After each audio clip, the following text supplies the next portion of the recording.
वचन, खुदा का शब्द जो परमेश्वर ने अपने लोगों से, अपने बहुत गिने चुने अभिषिक्त लोगों के द्वारा पवित्र आत्मा से लिखवाए हुए ये शब्द आखिर क्यों इतने अहम जाने जाते हैं? क्या खासियत है इसमें बाइबल में कि ये बहुत अहम जानी जाती है?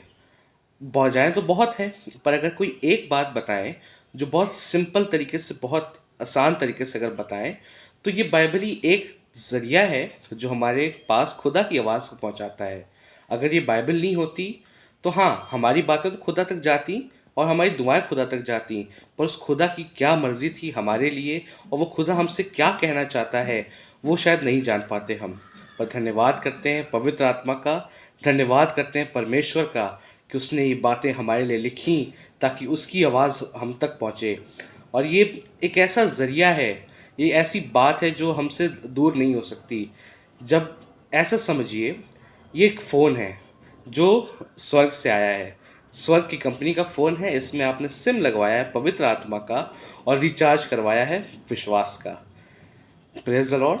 ये तीन कंडीशंस जब मेट होती हैं ना, तो जो ये बाइबल हम पढ़ते हैं, जो कुछ समय पहले तक कुछ शब्द थे जो हम रीड कर रहे थे, धीरे धीरे होते होते एक कॉन्वर्सेशन में बदल जाती हैं।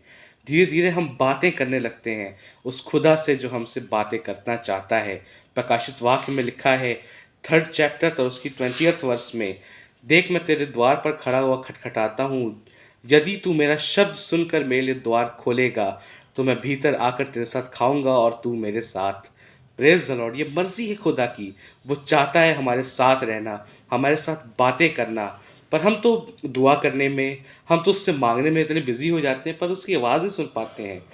पर ये ज़रिया है, जब आवाज़ नहीं सुनाई दे, जब नहीं समझ में आए कि कैसे सुने हम उस खुदा की बातें को, ये बाइबल है, ये दी गई है इसीलिए कि उस खुदा के शब्द को सुने। Praise the Lord. ये तो एक छोटी सी वजह है कि क्यों ये बाइबल इतनी ज़रूरी है। अगर और गहराई से समझना है तो जाइए इस बाइबल को खोलिए, जो आपने कहीं रखी होगी, कहीं पे बहुत समय से रखी होगी। ऐसे पढ़ते नहीं होंगे, ऑनलाइन सर्च कर लेते होंगे कि किसी और से सुन लेते होंगे, पर नहीं, आज खोलिए, पढ़िए और उस खुदा की आवाज़ को सुनिए। Praise the Lord, hallelujah.